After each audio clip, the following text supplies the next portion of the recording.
जय हिंद। स्वागत है आपका भिलाई का सच में। हर समाज, हर धर्म के लोग अब सड़क पे आके प्रदर्शन कर रहे हैं। ऐसा जरूरत क्यों आन पड़ा है भारत देश के अंदर। मैं जहाँ खड़ा हूँ दुर्ग में अब बौद्ध समाज सड़क पे आके प्रदर्शन कर रहा है। तो ये प्रदर्शन किस मुद्दे पर है और किसको लेकर है, इनके धर्म गुरु से हम जानेंगे। आइए बात करते हैं इनके साथ। आज ये प्रदर्शन किसको लेकर है, आज किस मुद्दे को लेकर? ये प्रदर्शन जो है पिछले 22 दिन हो गए कंप्लीट, अभी आज 23वां दिन है। बोध गया जो बिहार में है, वहाँ पर महाबोधि महाविहार बौद्धों का पवित्र स्थल है। और उस स्थल पर जो है 1949 बीटी एक्ट लागू है। तो ये धरना प्रदर्शन हम इसलिए कर रहे हैं कि बीटी एक्ट 1949 जो कि संविधान लागू होने के पहले का कानून है, असंवैधानिक है अब संविधान लागू होने के बाद, तो उसको निरस्त किया जाए। वैसे भी वो संवैधानिक तौर पर आर्टिकल 13 के अनुसार रद्द है, लेकिन अभी तक लागू है। हम उसके विरोध में ये धरना प्रदर्शन कर रहे हैं कि बीटी एक्ट निरस्त हो पूरी तरह से, और वहाँ पर महाबोधि महाविहार को मुक्त करके गैर बौद्धों से बौद्धों के हाथ में सौंपा जाए। अभी वो किसके हाथ में? अभी वहाँ पर जो है बीटी एक्ट कानून लागू है, यानी मैनेजमेंट में पूरे जो है बौद्ध नहीं है। 4 गैर बौद्ध, 4 बौद्ध, और वहाँ का जो डीएम है, चाहे वो किसी भी वर्ग धर्म का हो, वो वहाँ का अध्यक्ष होता है। तो ऐसे 9 मेंबर की वहाँ कमेटी है। तो कुल मिलाकर के जैसे हिंदू मंदिरों में देखोगे तो कमेटी में पूरे हिंदू होते हैं, मस्जिद में देखोगे तो पूरे मुस्लिम कमेटी में होते हैं, ईसाइयों की कमेटी में पूरे ईसाई होते हैं। वैसे ही हम चाहते हैं कि बौद्धों का महाबोधि विहार है, तो यहाँ पर गैर बौद्ध नहीं बल्कि पूरे बौद्ध मैनेजमेंट में हो, कमेटी में पूरे बौद्ध। तो ये जो बाहर से आए हैं, जो आप बता रहे हैं, बौद्ध के अलावा जो और लोग हैं, इनको लाया कौन था और पहले कब से थी? ये एक्चुअली क्या है, उस समय संविधान लागू नहीं हुआ था, और उससे पहले महाबोधि विहार में जो महंत बैठता था, है ना, महंत बैठता था, तो वहाँ कुछ बौद्धों ने मांग की कि यहाँ पर ये बौद्धों का विहार है, तो यहाँ बौद्ध बैठे ना भाई, बौद्ध ही रीति रिवाज से पूजा हो, पूजा अर्चना बुद्ध की हो, तो यहाँ पर महंत क्यों बैठा हुआ है। तो लड़ाई उनकी जो चली, तो वो समझौता हुआ एक राजेंद्र प्रसाद जी के समय में। उस समय गांधी जी ने भी इस बात को रखा था। अनागारिक धम्मपाल ने जब लड़ाई शुरू की थी, तो उन्होंने गांधी जी से बात की, और वो गांधी जी ने भी वो बात रखी थी कि बौद्धों का महाविहार है तो बौद्धों को दिया जाए। राजेंद्र प्रसाद जी और अन्य उस समय के जो लीडर थे, उन्होंने मिल करके वहाँ पर 1949 बीटी एक्ट लागू किया। तो उस समय आधे महंत यानी गैर बौद्ध और आधे बौद्ध ऐसे रखा गया। और क्या चाह रहे हैं? अब हम चाहते हैं कि वो पहले का कानून था, बनाया गया था, उस समय की आवश्यकता रही होगी, लेकिन अभी इसकी आवश्यकता नहीं है। अभी भारत देश में बौद्धों की संख्या काफी बढ़ गई है, तो क्यों न वहाँ पूर्ण रूपेण बौद्ध हो, और जो अबौद्ध है या गैर बौद्ध है उनको उस कमेटी से बर्खास्त किया जाए, और कुल मिलाकर के बीटी एक्ट ही निरस्त किया जाए, और नई कमेटी वहाँ लागू हो जो बौद्धों की हो। मैं भिक्षुनी खेमा उर्फ सविता बौद्ध संकल्पी, अध्यक्ष all India Buddhist forum Chhattisgarh. इनका बात सुना आपने, और हम कार्यकर्ताओं से जानेंगे कि उनका क्या कहना है। जी, जिस हिसाब से ये मुद्दे को लेकर आप धरने में बैठे हैं, उनपे भारत सरकार को दोष देते हैं या फिर किसको दोष देते हैं? देखिए, इसके लिए कम्प्लीटली बिहार की सरकार जिम्मेदार है और केंद्र की सरकार भी जिम्मेदार है। भाई, जो विहार बौद्धों का है वो उस विहार पर बौद्धों का ही कब्जा होना चाहिए, यानी वो बौद्धों को ही मिलना चाहिए, मगर ऐसा नहीं हो रहा है। राजनीतिक फायदे के लिए बिहार सरकार उस कानून को निरस्त नहीं कर रही है जो कानून संविधान लागू होने के पहले बनाया गया था। जबकि 1950 में जब संविधान लागू हुआ तो उसके पहले के जो कानून थे उसे निरस्त हो जाने चाहिए थे, मगर इन्होंने सिर्फ और सिर्फ राजनीतिक फायदे के लिए इसे बरकरार रखा। उसका नतीजा ये हुआ है कि उस जगह पे आज आधे गैर बौद्ध है और आधे बौद्ध है, जो कि पूरे देश के लिए यह शर्मिंदा का विषय है। बौद्ध विहार, गया का जो बौद्ध विहार है, संपूर्ण विश्व के लिए वो एक प्रतीक है, हमारी आन है, हमारी शान है, हमारी एक पहचान है। ऐसे जगह में आप बौद्धों को छोड़ और समाज के लोगों को यदि आप वहाँ पे सदस्य बनाते हैं और वो लोग वहाँ पूजा अर्चना करते हैं, तब ये पूरे देश के लिए विश्व में बेहद ही शर्मनाक घटना होती है।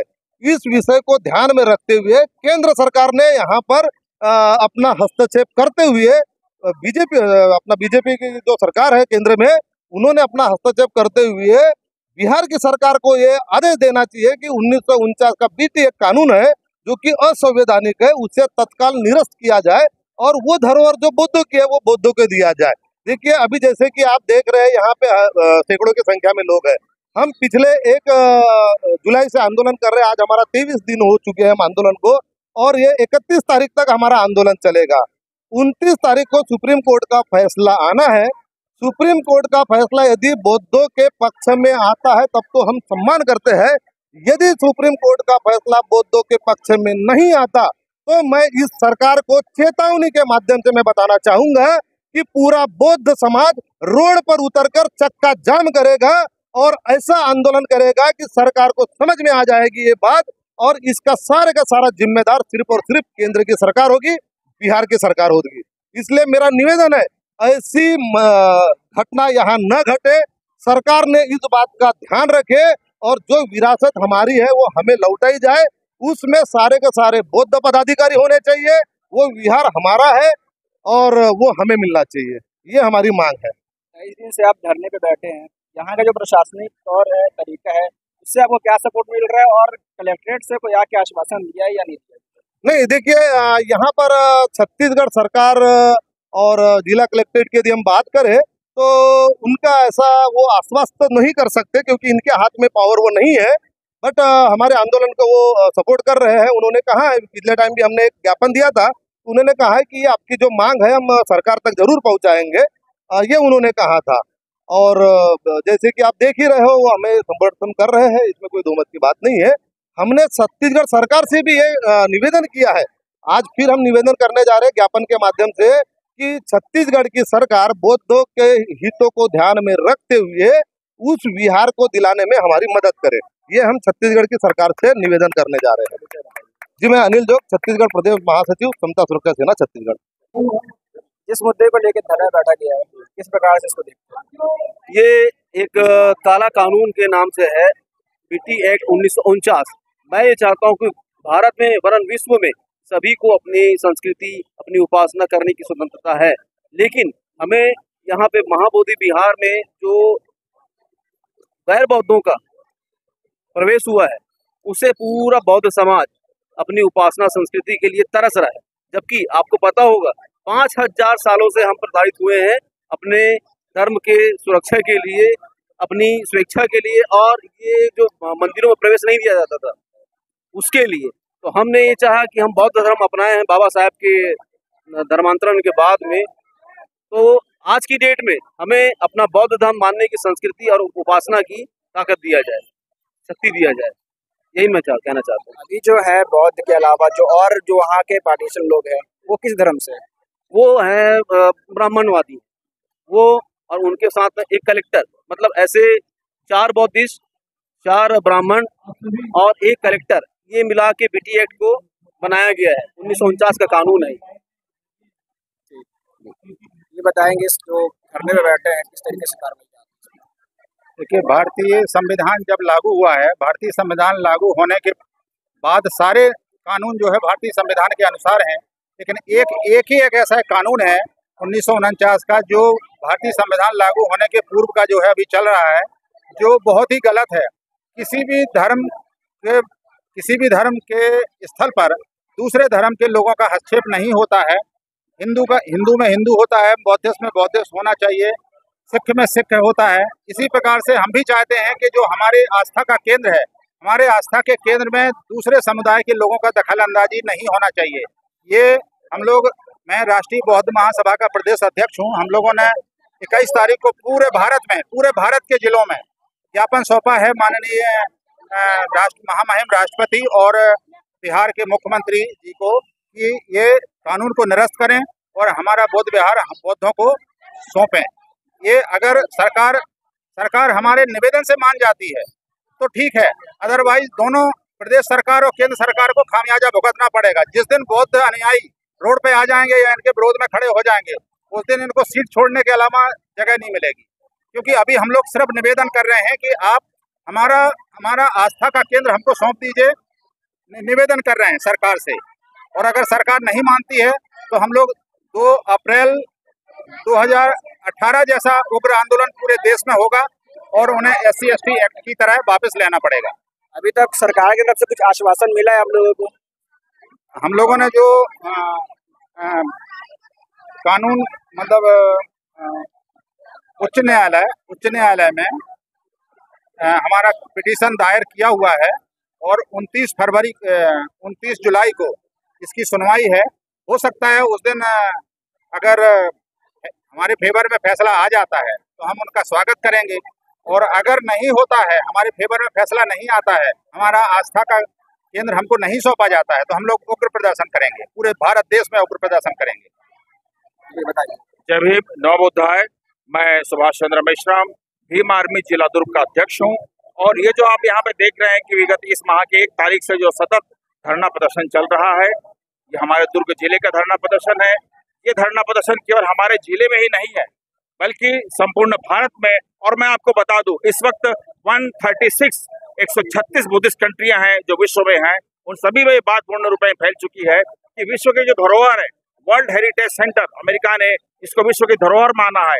महाबोधि टेम्पल जो बौद्ध गया का है, वहां पर 1949 से BT एक्ट यानी कि बुद्धिस्ट टेम्पल एक्ट जो बनाया गया था, उसके तहत वहां पे गैर बौद्धों ने जो अनाधिकृत रूप से कब्जा करके रखा है, गैर इरादत तरीके से, उसकी हम मांग करते हैं कि इसे तत्काल हटा दिया जाए। आपके चैनल से मैं माध्यम से बताना चाहूंगा, आप देख लीजिए, विश्व की किसी भी धार्मिक स्थल में अगर वो मुस्लिमों की मस्जिद है तो वहां पे मुस्लिम ही जाते हैं, अगर क्रिश्चियनों की चर्च है तो वहाँ क्रिश्चियन कम्युनिटी के लोग ही जाते हैं, अगर सिखों का गुरुद्वारा है तो वहाँ केवल और केवल सिख ही जाते हैं। वही वहाँ की सब कुछ देख रेख करते, पूजा प्रार्थना आराधना सब करते हैं।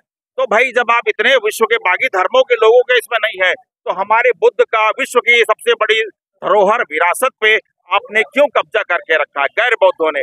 जहाँ तक मुझे समझ में आता है, उसका मुख्य कारण है अर्थ, पैसा। क्योंकि 136 बुद्धिस्ट कंट्री से मुझे जहाँ तक जानकारी है कि प्रत्येक माह में 25 से 30 करोड़ रुपए वहाँ पे दान आते हैं। काय के लिए? बुद्धिस्ट टेम्पल के विकास के लिए, उस क्षेत्र के विकास के लिए, उस एरिया के सड़कों के विकास के लिए। जो विश्व के बौद्धिस्ट दर्शन करने वहाँ पे आते हैं, उनके लिए सुविधाएं करने के लिए विश्व की बौद्धिस्ट कंट्रियां वहाँ पे 25 से 30 करोड़ रुपया प्रति माह दान देती है। इस वजह से गैर बौद्धों ने वहां पे उस पैसे के लालच में उस बौद्ध विहार पे कब्जा करके रखा है। वो सारे पैसे अपने कब्जे में ले लेते हैं। तो 1949 में से आंदोलन चल रहा है। इसके पहले श्रीलंका से आए हुए अनागारिक धम्मपाल जी, जो कि विख्यात बौद्ध धम्म हमारे गुरु थे, उन्होंने भी प्रयास किया था राष्ट्रीय स्तर पे, अंतर्राष्ट्रीय स्तर पे। लेकिन आज का बौद्ध, आज का युवा, आज का भारत जाग चुका है। उसे अपने अधिकारों के बारे में लड़ना मालूम है और कैसे लड़ना ये भी मालूम है। इसी परिप्रेक्ष्य में हम लोगों ने बिल्कुल संविधान के नियम के तहत, उसके दायरे के तहत हम लोग ये मांग रखते हैं। महामहिम राष्ट्रपति जी से हमने भी ज्ञापन दिया हुआ है और बिहार के मुख्यमंत्री नीतीश कुमार जी को ज्ञापन दिया हुआ है, बिहार के राज्यपाल जी को ज्ञापन दिया हुआ है ना, नीतीश सर को भी हमने ज्ञापन दिया। हम ये मांग करते हैं कि भाई जब विश्व के किसी भी इसमें जब अन्य लोगों का कब्जा नहीं है गैर इसका, तो हमारे इसमें गैर बौद्धों ने क्यों कब्जा किया हुआ है? हम महामहिम राष्ट्रपति जी के से मांग करते हैं आपके चैनल के माध्यम से कि महामहिम जी आप इसे तत्काल इसका फैसला करें। और इसके ऊपर में एक हाई कोर्ट में पिटीशन दायर की हुई है। आपको पता है इस वक्त बाबा साहब के सबसे बड़े follower CJI chief justice of India doctor BR Gavai sir इस वक्त देश के प्रमुख जस्टिस है, चीफ जस्टिस हैं। इस महीने की 29 जुलाई को इसका फैसला आने वाला है। हम ये उम्मीद करते हैं और आशा है और उसी के लिए हम लोग प्रण कर रहे हैं कि फैसला हम बौद्धों के पक्ष में आएगा और जो गैर बौद्ध वहां पे कब्जा किए हुए उसे तत्काल छोड़ करके चले जाएं। इसी परिप्रेक्ष्य में आज हम लोग पूरे दुर्ग जिले के दुर्ग, भिलाई, रायपुर, कुमारी सब हम लोग एकत्रित हुए बौद्ध लोग, और हम लोग मिल करके अभी कलेक्टर ऑफिस में जाएंगे और राष्ट्रपति के नाम ज्ञापन देंगे, बिहार के मुख्यमंत्री के नाम ज्ञापन देंगे। उनसे मांग करेंगे कि आप तत्काल इसमें हस्तक्षेप करिए। और केंद्र सरकार से तो हम मांग करते हैं, पता नहीं केंद्र सरकार कौन सी भांग की नशे की गोली खा के सो रही है, उसके कान में जू नहीं रेंग रही है। इतना बड़ा देश का आंदोलन है, 136 बौद्धिस्ट कंट्री में ये बात फैल चुकी है कि गैर बौद्धों ने हमारी बुद्ध की विरासत को कब्जा करके रखा। अनाधिकृत रूप से उसे तत्काल बाहर किया जाए, लेकिन वो अभी कुंभकर्णी नींद सो रही है। तो वो दिन दूर नहीं है जब इस देश का हर युवा, हर बौद्ध सड़कों पे उतरेगा और सड़क जाम करके जब देश को जब बंद करेगा ना, तब शायद केंद्र सरकार अपनी कुंभकर्णी नींद से जागेगी। हम उसी परिप्रेक्ष्य में आज का हमारा दुर्ग जिले का हमारा प्रयास है। मैं आपके चैनल के माध्यम से आपका बहुत बहुत धन्यवाद देता हूँ। जी, परिचय बताइए। मैं सुभाष चंद्र मेश्राम, भीम आर्मी जिला दुर्ग का अध्यक्ष हूँ। थैंक यू, धन्यवाद। महाबोधि महाविहार मुक्ति आंदोलन के लिए जो हमारा महाबोधि महाविहार मुक्ति आंदोलन का हमारा धरना 2 तारीख से 2 जुलाई से आज 22 दिन हो गए कंटिन्यू धरना करते जा रहे हैं। और हमारा मुख्य उद्देश्य है कि BTMC एक्ट 1949 को निरस्त करना है, जो कि गैर बुद्धों के हाथ में है। और उसकी मांग हम लोग ज्ञापन के माध्यम से राष्ट्रपति, प्रधानमंत्री, सभी जगह हम लोग देते जा रहे हैं और ये आंदोलन चलते रहेगा जब तक हमको न्याय नहीं मिलेगा। बीटी एक्ट हमारा निरस्त होना चाहिए। सीके डोंगरे, भारतीय बौद्ध महासभा सभा जिलाध्यक्ष। मेरा नाम महेंद्र चौहान है। मैं बहुजन समाज पार्टी का अहिवारा विधानसभा क्षेत्र का प्रभारी हूँ। मैं 2 शब्द में कहना चाहता हूँ। आदरणीय छत्तीसगढ़ मुख्यमंत्री जी से भोंगापाल में भगवान बुद्ध की स्थापना के लिए, उनकी मूर्ति की स्थापना के लिए जिस तरीके से आपने बौद्ध विहारों को बस दे करके जो आपका अतुल्य स्मरणीय सहयोग दिया है, उसी सहयोग की चाहत आज बौद्ध समाज आपसे रखता है। आप भारतीय जनता पार्टी के छत्तीसगढ़ के मुख्यमंत्री हैं, तो बिहार सरकार को मैं अपने द्वारा आपके निवेदन करता हूं और बौद्ध समाज द्वारा निवेदन करता हूं कि माननीय मुख्यमंत्री जी, छत्तीसगढ़ मुख्यमंत्री जी, बिहार सरकार के ऊपर आप अपनी बातों को रखें, हमारी बातों को रखें, क्योंकि आप हमारे प्रदेश के मुख्यमंत्री हैं। तो इस कारण मैं आपसे निवेदन करना चाहता हूं पूरे बौद्ध समाज की तरफ से कि हमारी मांगों को बिहार मुख्यमंत्री के पास रखें और बौद्धों के हक में ये फैसला आए। धन्यवाद। जय भीम, जय भारत, जय संविधान। ग्राम रामटे के बौद्ध कल्याण समिति पूर्व अध्यक्ष और संस्थागत बौद्ध कुशानगर, आज मैं इस धरने में आया हूं और आपसे यह बात कहने के लिए आया हूं कि बोधि महाबोधि बिहार का जो है बौद्धों का है, उसको निस्संदेह बौद्धों को सौंप देना चाहिए। जो पंडे वहाँ बैठे हुए हैं उनको हटा करके बुद्ध, हम मोदी जी से और सीएम से और सारे प्रदेश के सीएम से हमारा साथ देना चाहिए। क्यों कि हम तो उनके किसी मंदिरों से हम नहीं मांग रहे हैं, हम अपना ही बौद्ध विहार मांग रहे हैं। इसलिए जब मोदी जी बाहर विदेशों में जाते हैं तो कहते हैं कि मैं बौद्ध देश से आया हूँ, तो बौद्ध देश से आया तो वो बुद्धों का विहार बुद्धों को दे देना चाहिए। अभी थाईलैंड गए थे और तो वहाँ की महारानी ने उनको भागवत गीता दे के स्वागत किया था, लेकिन जब वहाँ से वापस आए तो उनको त्रिपिटक भेंट किया था कि बोले इसे पढ़ो, आप बुद्ध देश से आओ तो त्रिपिटक को पढ़ो, उससे आपको शांति मिलेगी और आपका देश और अच्छे से चलेगा। मैं अंत में यही कहना चाहूँगा कि आज 23वां दिन है इस धरने का, तो देश को ये समाचार दुरुप जिले से चले जाना चाहिए। यहाँ भी काफी लोगों ने अपना सहयोग दे करके बोधि महादेव विहार को मुक्त करने के लिए धरना प्रदर्शन 31 तारीख तक चलेगा। धन्यवाद। जय भीम, नमो बुद्धाय। 1891 से अनागारी धम्मपाल श्रीलंका से उन्होंने प्रारंभ किया था और उनके पश्चात अंत्य सुरेश से जापान से आए, उन्होंने प्रारंभ किया। वर्तमान परिक्षेत्र में आकाश लामा जी पूरा अध्ययन करने के बाद यह आंदोलन प्रारंभ किया है। मुख्य उद्देश्य यह है कि जो 1949 बीटी एक्ट है, भारतीय संविधान 1950 के तहत जब लागू होता है तो वास्तविक जो पुराने जो एक्ट है वो निरस्त हो जाते हैं। और हमारी प्रमुख मांग ये है कि आज जो सभी धर्मावलंबी के लिए अलग अलग स्थान जो पूजा स्थल होते हैं, उसी स्थान पे महाबोधि विहार बौद्धों का एक पूजा स्थल है, उसके बौद्धों को विशेष करके तो देना चाहिए मांग।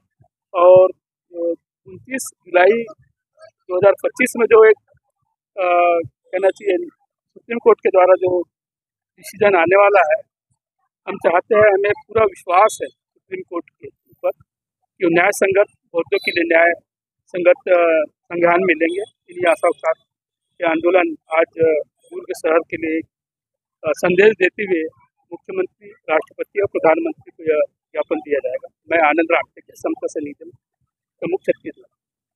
तो अभी आपने सुना सभी कार्यकर्ताओं को, दुर्ग शहर में बौद्ध समाज द्वारा बहुत बड़ा आंदोलन किया जा रहा है और इसका फैसला जो है वो 29 जुलाई को आने वाला है। तो वो फैसला क्या आएगा, किसके पक्ष में आएगा, वो भी मैं आपको जरूर बताऊंगा। फिलहाल अभी आप रैली देखेंगे और खबर पसंद आए तो वीडियो को लाइक करें, चैनल सब्सक्राइब करें और दुर्ग भिलाई की खबर जानने के लिए सब्सक्राइब करें भिलाई का सच। मैं सुरजीत, धन्यवाद। भाई साहब, आप बाजू में जो आंदोलन हो रहा था वहाँ बैठे थे, संविधान को लेके पूरा मामला था, लेकिन जस्ट बाजू में संविधान चौक है, यहाँ क्या आप लोगों में सब देखने नहीं आया कि इसकी हालत कैसी है? हम लोग क्या है, अपने जो बाबा साहेब है, मतलब महाबोधि महाविहार, उस पर हम लोग विशेष ध्यान दे रहे हैं। पर आप लोग जो केंद्रित किए हैं या हमको जो अभी इसके बारे में जो समस्या बताए है वो हमने देखे हैं, उसके बाद में हम अपने जो हमारे संस्था के लोग हैं, हमारे समाज के लोग हैं, उनको इसको बताएंगे और इसके बारे में और जानकारी और दी जाएगी। मतलब इस खबर के बाद आप लोगों ने इसको देखा, बिल्कुल बिल्कुल, हमें भी अच्छा कार्रवाई की मांग करेंगे। बिल्कुल कार्रवाई करना है ये सब चीजों के लिए, ताकि शासन भी जागे और शासन सबके लिए है, क्योंकि सबकी दुख सुख समस्या सुनना शासन का काम है। क्योंकि ये जो इतनी बड़ी बड़ी धरोहर है, संविधान के उद्देश्य का लिखा हुआ है, तो उसको भी थोड़ा आपको समाज के थ्रू जाना चाहिए ये सब चीज, और जानकारी मिलना चाहिए शासन को। आप कहाँ यहीं रहते हैं? मैं भिलाई से हूँ। भिलाई से। तो अभी मैंने 2 दिन पहले जो खबर चलाई थी इसके बारे में, उसको देखने के बाद यहाँ देखे तो इसकी हालत ऐसी है, कार्रवाई की मांग करेंगे। लेकिन अब देखने वाली बात यह है, जस्ट बाजू मैंने आपको जो रैली दिखाई थी, यहाँ के लोगों से मैंने बात किया था, बाबा साहेब को मानने वाले लोग थे, जय भीम के नारे लगा रहे थे, जो कि हम भी लगाते रहते हैं लगातार। लेकिन जस्ट बाजू में बाबा साहेब का ही जो संविधान बनाया हुआ है, और उस संविधान को लेकर नगर निगम में जो चौक बनाया दुर्ग नगर निगम में, उसको लेके कोई यहाँ देखने को नहीं आता है। अब खबर चली है तो हो सके सभी लोगों की नज़र इस पे जाए, सभी लोगों का ईमान धर्म जागे, और बाबा साहब की बनाई हुई संविधान को जो यहाँ अपमानित किया जा रहा है उसको देखे, और इसको सौंदर्यीकरण का काम शुरू किया जाए, और इसे जो संविधान कहा जाता है, संविधान के नाम को ऊंचा रखते हुए बहुत ही सुंदर चौक इसको बनाया जाए।